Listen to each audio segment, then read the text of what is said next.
네, 박수현 교수님과 함께하는 멘토링 개론 시작하도록 하겠습니다. 제 옆에는 지금 또 방금 전까지 또 열광해주신 우리 또 박수현 교수님 자리하셨습니다. 교수님 안녕하세요. 안녕하십니까. 네네네. 안녕하십니까. 요즘 좀 많이 바빠지셨죠? 네네네.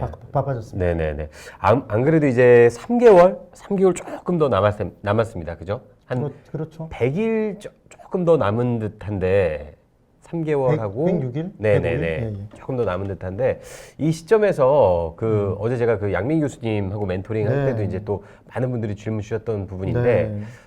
조금씩 이제 좀 멘탈이 조금 흔들린다거나 좀 이제 부담감을 좀 느끼시는 분들이 많아요. 아니면 또 이제 2차 과목을 또 공부를 하다 보니까 1차 과목이 조금씩 잊혀지는 것에 대한 또 두려운 그런 걸 또 가지신 분들도 좀 많은 것 같은데 일단 이제 먼저 좀 응원의 한 말씀 좀 전달해 주시고 한번 들어보도록 할까요? 네.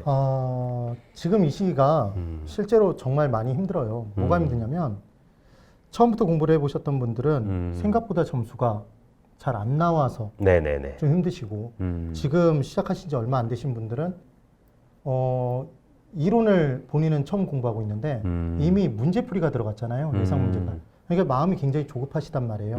여러 가지 이유로 지금 굉장히 힘든 시기예요. 날씨도 네네. 더워지고 있고 코로나 시국이기 때문에 마스크 때문에라도 조금 많이 힘드실 텐데 지금 이 시기만 잘 버티시면 예상 문제 풀이반까지 정확하게 수강을 해주시고 꼭 문제 먼저 푸시고 네네. 따라와 주시면 점수가 한 15점에서 20점까지 올라갑니다. 진짜 붙어요. 그러니까 여러분 믿고 끝까지 따라와 보세요. 포기만 하지 않으면 꼭 붙는 시험이라고 제가 정말 단언해 드릴 수 있어요. 정말. 네. 우리 그 박수현 교수님께서는 다른 어떤 이론도 물론 중요하지만 그 기출 문제 풀이에 대해서 또 항상 굉장히 또 주안점을 두고 또 얘기를 해주셨는데요. 우리 린님께서 LEE님께서 우리 박수현 교수님 정말 최고다. 정말 쉽게 알려주시는 것 같은데 들어도 왜 어려울까요? 하시면서 최고인데.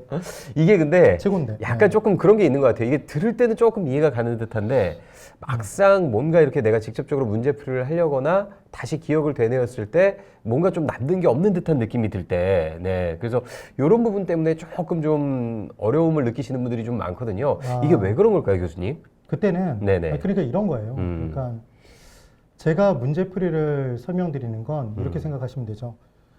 본인이 자전거를 타시는데 제가 뒤를 잡고 있는 거예요.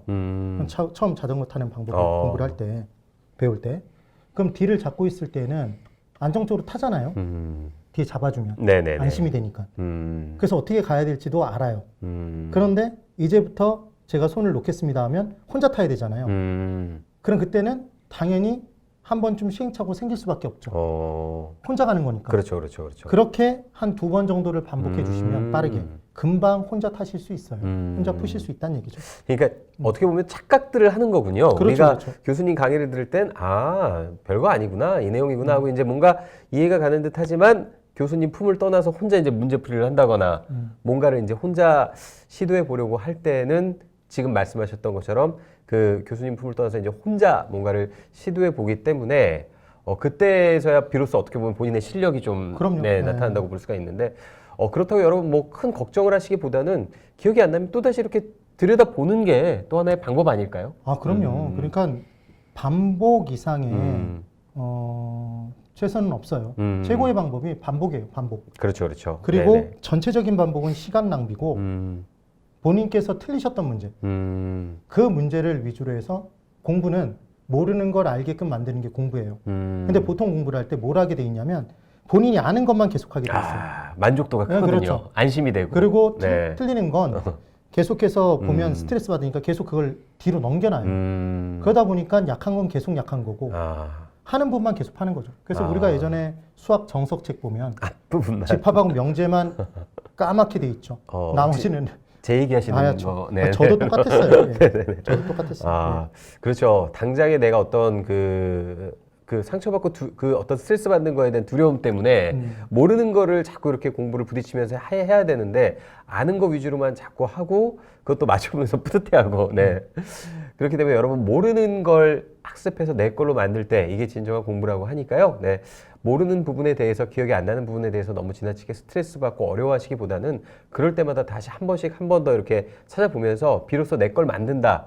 네, 마음으로 하나하나 내 걸 습득한다는 마음으로 좀 임해주시면 좋을 것 같습니다. 네, 우리 카렌님께서도 자꾸 반복하니까 계산 문제가 재미있다고 네, 또 이렇게 얘기해 주시고 계산 문제가 오히려 이론 문제보다 바로 답이 나와요. 그리고 계산 문제는 내가 계산기로 두들겨서 뭔가가 찍히면 그게 보기 중에 있으면 그게 답이잖아요. 그렇죠. 그렇죠. 근데 이론 문제의 경우에는 봐도 이놈이 이놈 같고 저놈이 저놈 같잖아요. 헷갈리죠. 아, 뭔가 어떻게 보면은 계산 문제는 주관식으로 해도 될 만한 어떤 그런 문제인데 이게 또 만약에 내가 계산한 그 문제에 대한 정답이 보기 중에 있으면 그렇죠. 뭔가 확신이 드는 느낌. 그럼요. 그렇기 때문에 조금 더 성취감이 클 수가 있겠네요. 네, 성취감이 큰 반면에 또 하나는 아는 계산 문제라고 생각하고 열심히 풀었는데 그 계산기를 딱 두들긴 수치가 보기 중에 없으면 당황해서 다시 한번 풀게 되죠. 그럼 그때는 2분, 3분이 금방 지나가요. 네. 그럼 학개론부터 풀었을 때는 민법을 그냥 제끼게 되죠. 그러니까 계산 문제는 아무리 좀 자신이 있으셔도 계산 문제 먼저 풀지 마세요. 그러니까 계산 문제 정말 간단한 게 있으면 그건 바로 보인다면 푸셔도 돼요. 그러니까 지분 수익률 계산 문제예요. 소자이자 지분이 바로 보여요. 그럼 그런 문제는 풀면서 넘어가면 되죠. 가중평균도. 그런데 원가법의 경우에 아까 봤던 내용에서 약간 헷갈리는 부분이 보여요. 그러니까 원가법 같은 문제는 먼저 풀면 안 된다는 얘기죠. 민법까지 다 가서 풀고 그리고 돌아오셔서 시간 남을 때 푸셔야 되는 거죠. 그렇게 풀어주셔야 돼요. 네네네. 또 명확하게 말씀을 해주셨습니다. 자, 그리고 애즈간님께서 아주 궁금합니다. 특히 박수현 교수님께 말입니다. 랜드프로 기출문제집 위주로 문제를 풀어도 됩니까? 라고 또 이렇게 질문 주셨습니다. 네. 랜드프로 기출문제집 위주로 풀어도 되냐고. 네. 랜드프로 기출문제집 위주로 푸셔도 되는데 우리 기출문제집이 7년간이에요. 네네네. 7년간이면 약간 부족해요. 민법 선생님도 말씀을 하셨겠지만 한 10년간은 푸셔야 돼요. 그러니까 40문제 곱하기 3년이면 120문제 정도가 부족하다는 얘기죠. 네네네네. 그 정도를 더 푸시면 되는데 제가 그걸 우리 멘토링 동영상으로 이미 다 풀어드렸죠. 메일 기뽀로. 그 밴드에 오셔서 메일 기뽀 보시고 우리 랜드프로에도 다 올라가 있으니까 그 내용 꼭 한번 확인해 보시면 돼요. 무료 강의로 아마 다 올라가 있을 거예요. 정말 메일 기뽀의 활용성은 어마어마한 것 같습니다. 그럼요. 네, 기출 문제를 뽀갠다는 것 자체가 네, 시험에 대한 즉각적인 또 대비가 될 수 있는 부분이니까요. 네. 요기오무님께서 기출 문제 6회에서 23회까지 해설 특강이 없어서 답지만 나와 있어서 계산 문제 어떻게 해야 할지 모르겠어요. 기출 특강은 24회까지 나와 있는데 그 전 거도 랜드프로에 올려주셨으면 좋겠어요. 라고 또 얘기를 해주셨네요. 그러니까 이 계산 문제에 대한 건 딱 답만 나와 있으니까 어떤 그 문제풀이 과정이 없어서 그 얘기를 또 하신 것 같아요. 지금 보니까. 우리 개론 시험에 네네네. 계산 문제가 주로 나오기 시작한 게 몇 회부터 나왔냐면 11회 때부터 한 문제, 두 문제씩 나오기 시작했어요. 균형점의 이동에 정말 간단한 계산 문제가 나왔는데 균형가격 구하는 문제가 그 문제 나왔을 때 다들 패닉에 빠졌어요. 그것도 어렵다고. 그래서 사실은 14회 이후부터 시작해서 기출문제들이 이제 계산 문제가 나오기 시작했는데 그때 계산 문제들은 다 쉬워요. 그래서 언제부터 푸시면 되냐면 20회부터 시작해서 푸시면 되는데 20회부터 계산 문제는 제가 다 모아서 다 풀어드렸어요. 그게 개뽀예요. 계산 문제 뽀개기. 그러니까 기존에 있는 것들은 뭐 그렇게 신경 안 쓰셔도 크게 상관은 없습니다. 네네. 지금 문제풀이가 되어 있는 부분 위주로 좀 많이 반복해서 보시는 게 네, 중요할 것 같고요. 우리 문앤디님께서 자전거 타는 거에 대해서 이렇게 설명해 주신 부분 정말 공감 간다고. 네. 저도 아까 이 얘기 들으면서 조금 공감이 가더라고요. 정말. 네. 그렇죠. 뭔가 이제 비로소 손을 놨을 때 어떤 교수님 품을 떠나서 이제 내가 내 힘으로 뭔가 문제풀이를 하고 공부를 했을 때 그게 진정한 실력이다라고 하셨던 부분 정말 공감이 가고요. 그러니까 제가 꼭 말씀드리고 싶은 건 심지어 뒤에서 잡아주는 상태로 자전거를 안 타보시고 자전거 타러 가는 시험을 보시는 분들이 계세요. 그게 뭐냐면 자전거를 본인이 타셔야 되는데 이론 강의만 보시는 분들 있죠. 문제를 안 풀어보고. 그리고 시험장 가시는 분들도 있거든요. 그럼 뭐냐면 자전거 잘 타는 사람이 자전거 타는 모습을 계속 본 거예요. 보기만 한 거야. 실제로 한 번도 안 타봤어. 그래놓고 시험장 들어가면 그게 타지나요? 안 풀려요. 그렇죠, 절대로. 그렇죠. 그게 문제풀이를 이제 선생이 푸는 걸 보면서 하는 건 뒤에서 잡아준 거고 스스로 풀어보고 맞는 거 틀리는 걸 확인하는 게 이제 뒤에서 완전히 놓고 비로소 이제 본인의 진정한 실력이 되는 가보신 거죠. 그게 연습이 되셔요. 근데 이게 그 시험 보기 전에 이런 과정들을 거치면서 조금 더 단단해지고 내 걸 만들어야지 이게 만약에 그냥 교수님 설명하는 것만 쭉 듣고 아는 것 같다가 막상 시험장 가서 문제풀이를 하려고 했을 때 이런 문제에 당면하면은 정말 멘탈이 많이 흔들릴 것 같아요. 네네. 제 시간 안에 풀 수도 없고요. 네네. 그리고 제 강의 들으시면서 이런 얘기 하시는 분들이 계세요. 그러니까 왜 이렇게 암기 코드가 많냐? 암기 코드를 외우는 게 수업의 맥을 끊는다 이런 분들도 계시는데 저는 동의할 수 없어요. 왜냐하면 실제 시험장 가서 봐보세요. 시간이 엄청나게 부족해요. 그래서 하나하나의 문제를 암기 코드가 생각나서 바로바로 찍을 수 있는 문제가 어느 정도 숫자가 안 되면 실제 그 문제 40문항을 낼 수가 없군요. 그 안에 다 풀 수가 없어요. 민법까지 80문항을 OMR 카드 다 작성하면서 100분 안에 절대로 못 풉니다. 뭔가 이게 딱 보면 답이 나올 수 네, 있을 정도로 기계적으로 뭔가 암기가 돼 있어야 되는 전부는 아니더라도 일부는 그렇게 해서 팍팍팍 치고 넘어가야 돼요. 이거를 막 기억을 꺼내고 되살리고 이건가 저건가 긴가민가 할 때 이미 시간은 또 그만큼 지나가 있으니까. 그래서 제일 사람을 정말 당황하게 만들고 실제 합격하지 못하게 만드는 건 뭐냐면 명확히 알지 못하는 거예요. 긴가민가한 상태. 아는 것도 같고 모르는 것도 같은 상태. 그러면 그때 분명히 그 문제를 포기하지 못하니까 두 번, 세 번 읽는다고요. 그러다 보면 시간을 계속 잡아먹게 시간을 되고. 잡아먹어요. 그러니까 차라리 아예 모르는 것과 아는 문제가 정확하게 반반 있는 사람이 합격의 확률이 훨씬 높죠. 이게 꼭 전쟁 중에 보면은 그 전우가 마치 그 발을 다쳐서 버리고 가지 못하고 같이 맞아요. 가자니 뭔가 지체돼서 전멸하게 되는 약간 좀 그런 상황과 좀 약간 좀 비슷한 상황이 아닌가 싶은데 실제 그래요. 그렇게 보면 돼요. 이거 약간 전쟁에 빗대니까 좀 오싹해지네요. 네. 그렇기 때문에 그만큼 시간이 있을 때 여러분께서 좀 분명히 알고 가야 된다. 뭐 이런 말씀을 좀 해주시는 것 같고요. 우리 애지간님께서 랜드프로 기출문제집 위주로 문제를 풀어도 됩니까? 예상문제집까지 꼭꼭 풀어야 하는지요? 하면서 이제 기출문제만 풀면 되냐? 아니면 예상문제집까지 가야 되냐? 요걸 또 물어봐 주셨거든요. 자, 기출 문제를 제가 풀어드리는 내용들을 매일 기법을 다 하셨다. 예상 문제 풀기 되게 쉬워요. 실제로 수강생분들이 하시는 얘기고요. 오프라인 학원에서도. 그래서 먼저 꼭 한번 풀어보세요. 그럼 예상 문제가 우리 예상 문제집 개론 괜찮아요. 정말 좋은 문제집이에요. 제가 봤을 때는 시중에 나와 있는 예상 문제집 중에 거의 탑이에요. 왜 그러냐? 기출 문제를 응용해서 예상 문제를 냈어요. 쓸데없는 예상 문제가 없다고요. 강사의 내피셜이 거의 없어요. 그렇죠. 그래서 그걸 연습해 주시면 실제로 문제 푸는 능력이 굉장히 올라가실 거예요. 꼭 한번 예상 문제집 풀어보실 거를 추천드려요. 그리고 잘 모르겠는 것만 예상 문제 풀이 강의를 그 부분만 선별해서 한번 찾아서 들으시는 거죠. 제가 한 문제도 빼놓지 않고 다 풀고 있으니까 그렇게 해주시면 돼요. 승아맘님께서도 한번 딱 풀고 답 체크, 그 다음 문제 풀고 이런 식으로 이렇게 속도감 있게 나가야 된다. 그래서 은하수님께서도 1차는 시간 싸움이다. 또 이렇게 또 얘기를 해주셨는데 좋습니다. 그리고 김필숙님의 또 질문 한번 가보도록 하겠습니다. 처음 공부 시작할 때 기출 먼저 풀고 강의 들어도 될까요?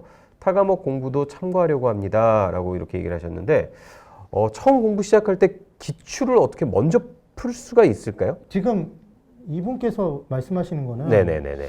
이런 얘기를 하시는 것 같아요. 그러니까 이론 강의 듣기 전에 기출을 먼저 풀어보고 이론 강의를 들으시겠다는 얘기 같은데 엄청난 시간 낭비예요. 뭘 알아야 풀지 않을까요? 절대로 안 돼요. 네네네. 그러니까 운전면허 시험은 어떻게 문제가 나오는지 보기 위해서 문제를 먼저 보는 게 의미가 있을 수 있죠. 그렇죠. 운전면허 시험이니까. 공인중개사 시험은 그러시면 안 돼요. 이론을 무조건 정확하게 각각의 파트, 개론 같은 경우에는 기초인문과정 플러스 기본이론 선별해드린 것 그거 들으시고 기출 푸셔야 되고요. 각각의 파트에 맞게 기출 문제를 확인하시면서 넘어가셔야 되고 그래야 시간이 절약됩니다. 이건 비단 뭐 박수영 교수님뿐만이 아니라 모든 교수님들께서 이제 공통적으로 하시는 말씀인데 마음이 급한 건 알겠는데 그렇다고 아무것도 모르는 상태에서 정말 어떤 운전면허 시험 공부하듯이 문제 보면서 이론을 공부한다는 개념은 조금 아닌 것 같고 결국 그렇게 되면 다시 또 이론으로 돌아가야 되잖아요. 그러니까 시간 낭비밖에 안 된다고들 그러시더라고요. 단언컨대 정말 서울대 출신이어도 그건 힘들어요. 개인별로 학습 능력의 차이는 있습니다, 여러분. 어느 정도 지식이 있어야 문제풀이도 가능한 건데. 근데 그 서울대 출신이어도 안 돼요. 네네네. 김필숙님 잘 참고하시기 바라겠습니다. 일단 기본 이론 강의를 어느 정도 좀 공부를 하시고 난 다음에 단락별로 또 기출 문제를 푸셔야지 알지도 못한 상태에서 이제 기출 문제부터 풀면서 공부를 하겠다. 요거는 다시금 또 다시 이론으로 돌아갈 수밖에 없는 어떤 시간 낭비일 것 같습니다. 이론을 보고 이론을 다 들은 다음에 기출을 푸시라는 게 아니에요. 부동산학 특성, 부동산의 특성을 공부했다. 그럼 그 부분의 기출문제를 제가 다 풀어드렸단 말이에요. 그걸 먼저 풀어보고 그 다음 단계로 경제론 들어가고 경제론 수요 공급을 공부했으면 그것과 관련된 기출문제를 다 풀어드렸으니까 기출문제를 먼저 풀어보시고 해설 강의 들어보고 그렇게 진도를 나가시란 얘기예요. 그래야 빨리 끝나요. 그렇지 않으면 이론 강의 다 듣고 또 문제를 처음부터 다 풀면 다 이미 까먹었어요. 앞부분이. 그럼 또 시간 낭비란 얘기예요. 맞습니다. 네, 잘 참고하시기 바라겠습니다. 우리 정대웅님께서 7월 1일부터 공부를 시작했고 1차만 먼저 합격하고자 하는데 강의 어떤 거 듣는 게 좋을까요? 어려운 계산 문제들은 제치고 공부하는 게 나을까요? 하면서 이분은 7월 1일부터 이제 막 공부를 시작한 지 이제 한 2주 정도 되신 것 같은데 1차 위주로 좀 이렇게 공부를 하시는 것 같은데 강의를 어떤 걸 어떻게 먼저 듣고 가는 게 좋을지를 좀 물어보셨습니다. 7월부터 1차만 준비하시는 분인 것 같아요. 네. 7월부터 1차만 준비하신다 그러면 하루에 이제 몇 시간씩 공부하시냐도 되게 중요한데 기본적으로 7월부터 공부하신다는 얘기는 4시간 이상씩은 공부하실 수 있을 거예요. 그럼 제가 항상 계산하는 지금이 105일 정도 남았다는 115일? 105일이죠. 105일, 106일 남았다. 그렇게 남았다고 치면 곱하기 4를 곱하면 100을 그냥 곱하면 네네. 400시간이잖아요. 그럼 개론에는 100시간 정도만 할애하셔도 70점까지 충분히 받아요. 그럼 민법에 300시간을 쓸 수 있다는 얘기잖아요. 그럼 충분히 가능합니다. 자, 아까 말씀드렸던 기초인문과정. 개론은 꼭 기초인문과정 먼저 들으시라는 얘기했어요. 네네, 기초인문서를 가지고. 네네네. 플러스 기본이론과정 여기까지 듣는데 시간으로 따졌을 때 강의 수가 한 45강에서 47강 돼요. 그럼 실시간으로 따져서 들었을 때는 한 40시간 정도가 됩니다. 그럼 플러스 매일 기보 제가 올려드린 거 전체 50일에 26을 더하면 77이에요. 77회차가 있어요. 그럼 그 부분의 강의가 한 10분 단위로 또 있단 말이에요. 그럼 그것도 한 10시간 남짓이 돼요. 한 15시간. 그럼 더해주시면 한 70시간 정도란 말이에요. 60시간에서 70시간. 길게 잡았을 때. 그리고 문제집까지 푼다 손치더라도 100시간이면 충분하다는 얘기죠. 개론은. 그리고 민법은 제가 양민 교수님하고 같이 이제 합격 설명회를 많이 해봤는데 기본하고 심화까지는 들어야 한 턴이에요. 민법은. 그럼 이제 그 강의 한 80시간 정도 들으시고 거기에 플러스 기출문제 풀고 예상문제 풀고 뭐 이런 내용 들어가면 200시간 정도면 민법도 충분해요. 그러면 지금 1차만 공부하시는 건 시간이 오히려 남을 수도 있다는 얘기죠. 자신감을 가지고 하셔도 됩니다. 네네네. 충분히 자신감을 가지고 하셔도 1차만 준비하기에는 늦지 않은 시간이라고 하시니까요. 네, 잘 참고하시고요. 그리고 또 요 부분에 대한 또 질문이 있으시거든요. 그 정수인님께서도 주신 질문인데 어려운 계산 문제는 일단 넘기고 공부를 해도 될까요? 이렇게 또 물어보셨어요. 이 계산 문제에 대한 어려움 때문에 좀 그러시는 것 같아요. 자, 갯보를 제가 14 정도까지 올려드렸는데 그 부분에 파트별로 가장 많이 나왔던 계산 문제만 추려서 해드렸어요. 계산 문제 뽀개기. 그거 한 강의당 또 10분 정도예요. 그럼 그렇게 따지면 1시간 좀 넘겠죠. 한 2시간이면 다 보신다고요. 그거 똑같은 강의를 한 2번, 3번 연속으로 보시잖아요. 풀려요. 포기하지 마세요. 그 정도까지는 잡고 가시는 게 답입니다. 민법의 다른 판례 관련 문제, 박스형 문제보다 계산 문제가 오히려 더 쉬울 수도 있어요. 절대 포기하지 마세요. 그리고 아까도 얘기하셨지만 계산 문제는 명확한 답이 나온다는 또 장점이 있기 때문에 고민하실 시간이 또 그만큼 줄어들 것 같습니다. 그리고 우리 승현킴님께서 만약 지금 학개론 50점 정도 나오는 사람이라면 동차 준비생인데요. 과연 예상 문제집 반복 때 이론 강의 다시 해야 하나요? 그러니까 예상 문제집을 반복해서 보는 게 나을지 이론 강의를 보는 게 나을지 이걸 좀 물어보신 것 같아요. 우리 김승현님께서. 자, 중요한 거. 예상 문제를 풀어요. 근데 예상 문제를 푸는데 본인이 먼저 푸신 다음에 답을 체크할 거잖아요. 70점 이상이 나옵니다. 만약에. 그럼 이분은 문제의 스킬이 부족한 거예요. 근데 40점이 나와요. 이론을 모르는 거예요. 50점도 이론을 모를 가능성이 있어요. 본인이 푸시면서 이론을 모르는 부분만 이론 강의를 보시고 다시 문제로 돌아오셔야죠. 이걸 전체 이론 강의만 쭉 듣는다? 문제 안 풀려요. 그렇게 공부하시는 거 아니에요. 그것도 시간 낭비예요. 그러니까 기출 문제를 풀어보면서 내가 아리까리한 부분이나 잘 모른다고 생각되는 부분만 이론 강의를 다시 보는 방법으로. 그렇죠. 처음부터 끝까지 다 보려고 그러면은 시간이 또 많이 걸리니까. 네네.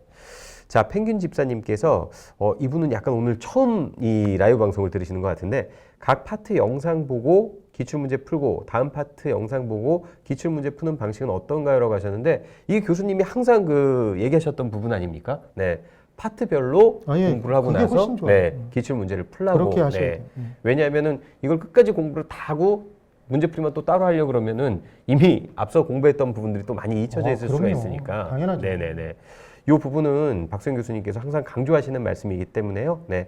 파트를 공부하고 나서 바로 기출문제 풀이로. 그러니까 네. 예를 들어 제가 공법 공부할 때 그러니까 저도 다른 과목을 공부할 때 그렇게 공부했다는 거죠. 국토계획법을 공부를 하면 국토계획법 이론 강의를 들은 다음에 그 부분에 기출을 풀어요. 그냥 이론을 계속 뭐 정비법이나 이렇게 계속 나가는 게 아니라 왜냐하면 그럼 한 문제도 못 풀어요.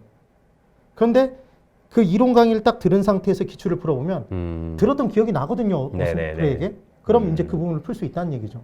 그리고 다시 이론 강의를 들으면서 반복해서 내 머릿속에 꽂는 거죠. 그렇죠. 그럼 확실히 내가 공부한 부분을 한 번 더 되새기면서 이렇게 그럼요. 기억으로 또 저장시킬 수 있는 그런 부분이 있으니까요. 우리 승아맘님께서 오늘 교수님 말씀 너무 좋다고. 네. 자, 그리고 우리 고혜련님과 은하수님이 약간 비슷한 질문 해주셨는데 일단 고혜련님 얘기부터 한번 보겠습니다. 분명 5, 6월에 기출문제 다 풀었는데 1, 2주 중개사법, 민법 좀 들여다보고 다시 왔더니 예상문제 풀면서 또 멘붕이에요. 아, 이런 걸 내가 언제 배웠지 하고 100일의 기적이 일어나기를요 하시고 은하수님께서도 말씀하신 개론 기초인문 듣고 기법 플러스 문제풀이까지 진행 중입니다. 100일 남았는데 개론 마무리하는 조언 부탁드립니다 하면서 이제 어느 정도 공부가 되셨던 분들이 아까 말씀드렸듯이 다른 과목들의 어떤 공부를 하면서 뭔가 좀 잊혀지는 부분에 대한 그런 어려움들을 좀 토로를 해주시는 것 같아요. 네, 그렇죠. 그러니까 이 공부의 가장 어려운 점은 뭐냐면 공부의 양이 절대적으로 많아요. 그러니까 동차 준비생이신 경우에는 개론 공부량도 많고 민법도 많아요. 그래서 우리가 이론 공부할 때는 한 과목씩 공부해서 정확하게 구획을 정해주시는 게 중요하다는 말씀을 드렸잖아요. 근데 복습을 할 때는 그때는 하루에 여러 과목을 섞어서 기억을 자꾸 땡겨주는 게 중요할 수도 있어요. 그러니까 일정 기간 동안 계속해서 문제를 개론만 풀겠다 이러지 마시고요. 복습해 주실 때는 이 머릿속에 계속해서 다 다른 과목을 한꺼번에 저장을 해야 되니까 하루에도 민법과 개론 문제를 파트별로 나눠서 섞어서 공부해 주셔도 된다는 거죠. 그게 오히려 더 좋을 수도 있어요. 네네네. 그리고 개론 같은 경우에 빠른 시간 안에 빨리 다시 한번 정리해 보시는 방법은 기출문제 매일 기포했던 거를 다시 한번 프린트를 다시 하세요. 아무것도 답이 체크되지 않은 상태로. 그리고 처음부터 끝까지 다시 한번 풀어보세요. 아, 풀었던 문제를 네, 다시 풀었던 한번. 문제를. 그럼 안 풀리는 문제들이 있다고요. 그럼 그건 정확히 모르는 거죠. 그럼 그 부분만 멘토링 동영상을 찾아보세요. 그것도 하나의 방법일 수 그렇게 있겠네요. 하면 시간을 정말. 확 줄일 수 있어요. 내가 아는 것과 풀어보고 그러니까 정답까지 맞춰본 문제임에도 불구하고 또 틀린다면 그건 뭔가 분명 문제가 있는. 당연하죠. 당연하죠. 이런 식으로 공부를 하면 여러분 시간 굉장히 많이 절약될 것 같습니다. 저는 항상 공부를 그렇게 해요. 굉장히 많은 오늘 공부 방법들에 대해서 또 얘기해 주고 계시고요. 우리 애지가님이 질문 많이 해주시는데 기출문제집에서 최근 7년간에서 모자란 것을 예상문제집에 들어가 있습니까? 박수현 교수님의 매일 기포는 인정하지만 다른 교수님의 매일 학습에 성의가 없는 분들도 있어서 다시 물어봅니다. 또한 어떤 교수님은 예상문제집은 뛰어넘어도 된다고 해서 다시 확인해 봅니다 하면서 이분은 예상문제집에 대해서 조금 약간 좀 의문이 좀 많으신 것 같아요. 자, 네. 예상 문제집 같은 경우에 중요한 건 어떤 문제가 중심이 됐냐가 되게 중요해요. 굉장히 중요하다는 말씀드렸죠. 그러니까 1차 같은 경우에는 민법의 경우에 85에서 80이 아니라 제가 알기로는 90에서 95 정도가 기출문제 비중이고 개론의 경우에는 85에서 90%, 95% 정도까지가 기출이에요. 다시 재탕이 된다고요. 그럼 기출문제를 안 풀겠다는 얘기는 결국 떨어지겠다는 얘기랑 똑같아요. 근데 2차는 그 정도 비율이 아니라고요. 제가 알기로는 공법은 한 회차에 나온 문제 중에 약 30%는 아예 다시는 안 나온대요. 다시는. 그럼 그냥 기출문제를 회차별로 놓고 공법을 다 풀어버리면 다시는 안 나올 30%를 집중하면서 푸는 결과가 발생하잖아요. 그럼 그때는 정확하게 길잡이를 해줄 수 있는 공법 선생을 찾아서 그 강사가 얘기해 주는 대로 반복되는 기출을 풀어주는 게 중요하겠죠. 그 연습을 하는 게. 다른 과목도 마찬가지. 2차 같은 경우에는. 근데 2차도 다른 과목들의 경우에는 70에서 80% 정도가 기출에서 나오긴 해요. 그러니까 기출 문제와 예상 문제 둘 중에 하나만 선택한다. 그럼 기출을 푸셔야 돼요. 모든 과목이 다. 근데 둘 중에 하나가 아니라 이제 둘 다를 공부할 수 있다면 기출 위주로 해서 예상 문제집에서도 기출 위주로 풀어보시는 거예요. 시간이 부족하면. 근데 그만큼도 해보셨다 그러면 예상 문제집에 예상 문제도 풀어보시는 거죠. 되시나요? 그리고 잘 안 풀리는 부분만 그 부분의 강의를 보세요. 문제풀이 강의를 처음부터 끝까지 다 보시는 분들은 시간 낭비를 하고 있는 것일 수도 있어요. 경우에 따라서는. 근데 내가 개론이 약하다. 그럼 개론은 다 들어야 되겠죠. 내가 민법이 특히 약하다. 민법 다 들어야 되겠죠. 본인의 그 상황에 맞는 공부를 해주셔야 되는 거예요. 남이 다 처음부터 끝까지 다 공부하니까 나도 처음부터 끝까지 공부한다? 시간 낭비예요. 이제는 선택과 집중이 분명 필요한 시기니까요. 정확하죠. 네. 네. 정말 중요해요. 네. 그리고 우리 전진가님께서 기본 입문 강의만 듣고 예상 문제 및 기출 문제를 풀어도 좋을까요? 라고 또 이렇게 질문 주셨습니다. 기본 입문 강의. 기본 입문 강의는 없죠. 기초 입문 강의를 얘기하시는 것 같은데. 기초 입문 강의를 얘기하시거나 기본 이론 강의를 말씀하시는 것 같아요. 합쳐서 그러니까, 기본 입문 강의. 네. 아, 좋아요. 그러니까 기초 입문 강의하고 기본 이론 강의가 있다 그러면 그 둘을 합쳐서 들어주시면 개론은 완성이 된다고 그랬잖아요. 기본도 다 들으실 필요 없어서 선별을 해드렸잖아요. 시간을 줄이셔야 돼요. 그래야 1차라도, 그래야 동차까지 갈 수 있겠죠. 그런 내용이 되는 겁니다. 네네. 그래서 꼭 드리고 싶은 말씀은 우리 이론 강의가 정말 많잖아요. 네네네. 기초인문, 그렇죠. 기본이론, 심화이론, 핵심이론 해서. 이렇게 쭉 네네. 있는데 그 이론 강의를 다 들으시는 건 의미가 없다는 말씀을 드려요. 그건 정말 시간이 남을 때나 하는 거고요. 정말 시간을 많이 갖고 공부하신 분들만. 네, 그렇죠. 네네. 오히려 어떻게 보면은 지금 이제 막 7월부터 막 이제 시작하시는 분들이 우리 교수님 그 합설 때마다 또 하시는 말씀이지만 좀 더 탄력적으로 공부를 할 수 있기 때문에 어떻게 보면은 또 최근에 공부한 부분들이 더 기억이 많이 나서 시험에 그런 면에서는 또 유리하게 작용을 할 수도 있다고 또 얘기를 전에도 한번 하셨었는데. 그러니까 네. 예를 들어 이런 거죠.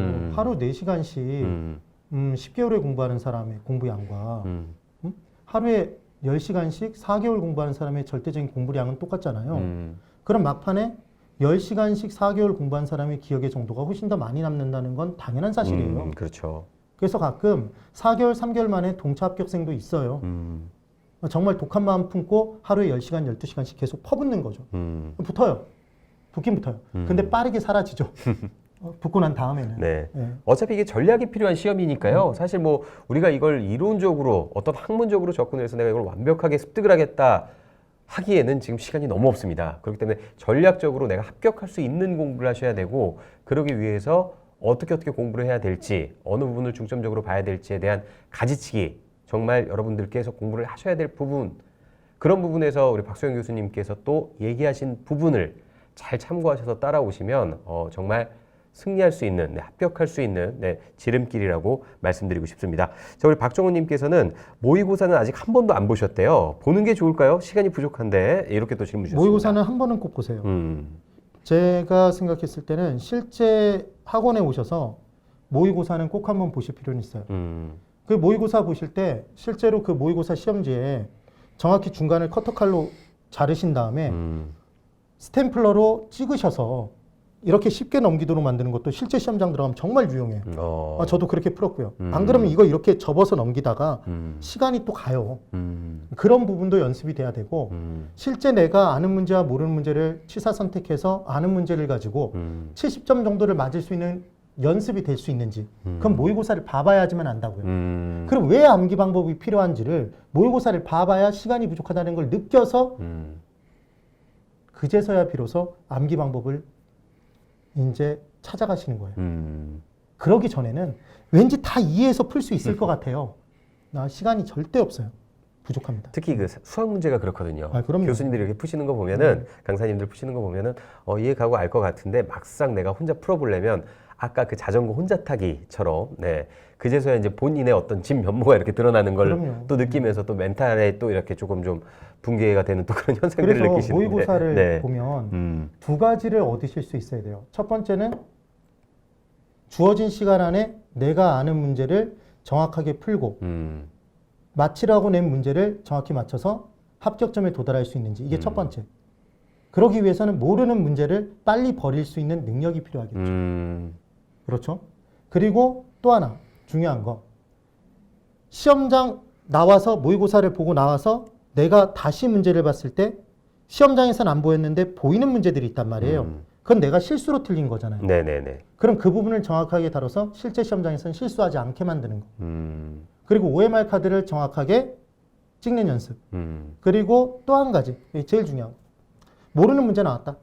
가뿐하게 버릴 수 있는 강한 멘탈. 강한 멘탈을 만드는 연습의 장이라고 생각하셔야 돼요. 그 모르는 문제 갖고 끝까지 질질 끌다가 정말 전쟁에서 전멸할 수 있는. 그럼요. 그러니까 상대를 딱 보면 얘는 내가 아무리 때려도 안 넘어갈래 라는 걸 느끼고 바로 보자마자 돌아가는 거예요. 그걸 선별해낼 수 있는 것도 엄청 큰 능력이겠네요. 그렇죠. 그러니까 사실은 1분 안에 스피드 퀴즈 하는 걸 생각해 보세요. 우리 TV 프로그램 보면 그렇죠, 스피드 퀴즈 그렇죠. 하잖아요. 그럼 모르는 그렇죠. 거 뭐 하죠, 여러분? 패스하잖아요. 네, 빨리 패스. 패스해야 네. 점수가 높아지죠. 근데 모르는 걸 계속 들여다보고 있어요. 그럼 뒷문제에 대한 기회가 없어지는 그럼 거죠. 아예 없어지죠. 그래서 실제 모의고사를 한 번도 안 보시고 시험장 들어가면 개론부터 푸시는 분들은 민법 20문제 아예 보지도 못해요. 민법부터 푸시는 분들은 개론 20문제 아예 보지도 못해요. 실제로. 그 시간 배분을 기본적으로 하기 위해서는 모의고사는 꼭 한번 보셔야 돼요. 적어도 한 번. 정말 최소 한 번. 저는 2번 정도는 보기를 추천드립니다. 네, 우리 오늘 박수영 교수님께서 오늘도 좋은 말씀 많이 해주셨는데요. 정리를 좀 이렇게 해보자면 뭔가 문제를 반복해서 푸는데도 불구하고 똑같이 틀리는 문제가 있다면 그 부분에 대한 건 내가 이론 공부가 제대로 안 됐기 때문에 그 부분만 찾아서 다시 공부를 해야 된다는 부분과, 그리고 또 내가 정말 과감히 버릴 수 있는 문제인지 아닌지를 선별해낼 수 있는 것도 내 능력이다. 네, 그렇기 때문에 그 과감히 버려야 될 문제에 너무 많은 시간을 투자하지 말라는 어떤 그런 명언을 또 오늘 해주셨습니다. 자, 이제 108일 남았다고 하시네요. 108일, 우리 그 은하수님께서 108일 남았다고 하시는데, 자, 108일 남은 이 시점에서 지금 또 이제 뭐 본인의 페이스대로 이제 막판 스파트를 하시는 분들도 있겠지만, 또 이게 내가 정말 제대로 하는 게 맞는지에 대해서 좀 멘탈이 흔들려서 좀 이렇게 좀 힘들어 하시는 분들, 포기할까? 내년을 기약할까 하시는 분들도 많이 있을 겁니다. 마지막으로 교수님, 그분들께 좀 위로의 한 말씀 좀 부탁 좀 드리도록 할게요. 네. 예전에 그 TV 드라마 다모에서 아프냐? 나도 아프다. 네. 이런 얘기가 있었잖아요. 네네네. 네? 이선희 씨의 명대사였죠. 네. 네. 그러니까 지금 공부하시는 분들이 다 아프실 거예요. 마음이 아프실 거예요. 그리고 실제로 몸도 아프실 거예요. 힘듭니다. 제가 공부해봤잖아요. 네. 정말 힘들어요. 그런데 지금 이 힘든 시기에 한 번만 참고 한 발자국만 더 가시면 합격이 바로 문 앞에 있어요. 그런데 항상 우리는 뭘 하는 경우가 많냐면 계속 올라가요. 여기까지가 합격이에요. 올라가요. 여기까지 갔어요. 네네. 근데 아직도 합격이 안 보이는 것 같아요. 내 공부가. 그럼 다시 포기해요. 쭉 다시 내려와요. 그리고 또 올라가요. 여기까지는 올라가 보질 않아요. 조금만 더 올라가면 돼요. 지금 이 순간이 한 발짝 내디디면 바로 정상이라고 생각하시면서 한 발짝을 내디드세요. 분명히 붙습니다. 네. 정말. 많이 힘드시겠지만 끝까지 포기하지 말고 정진하라는 말씀이신 것 같아요. 네. 힘들기는 모두가 또 마찬가지니까요. 그럼요. 네. 나만 힘든 게 아니라 모두가 다 똑같이 힘듭니다. 네. 그럴 때 한 발 더 내디딜 수 있는 끈기와 용기가 여러분의 합격을 좌우한다. 이렇게 또 말씀드리고 싶습니다. 오늘 정말 그 또 귀한 시간 내주셔서 좋은 말씀 많이 해주셔서 너무 감사합니다, 교수님. 별 말씀이에요. 앞으로도 지속적으로 마지막 그 시험 보는 그 스파트까지 박수영 교수님께서 함께 하시니까요. 여러분 절대 혼자가 아닙니다. 외로워하지 마시고 힘든 부분, 공부하다 어려운 부분이 있으면 저희 멘토링을 통해서 또 많은 질문 남겨주시기 바랍니다. 자, 학교계 프로, 랜드 프로 외치면서 이 시간 마무리 짓도록 하겠습니다. 학교계 프로, 랜드 프로! 감사합니다. 감사합니다.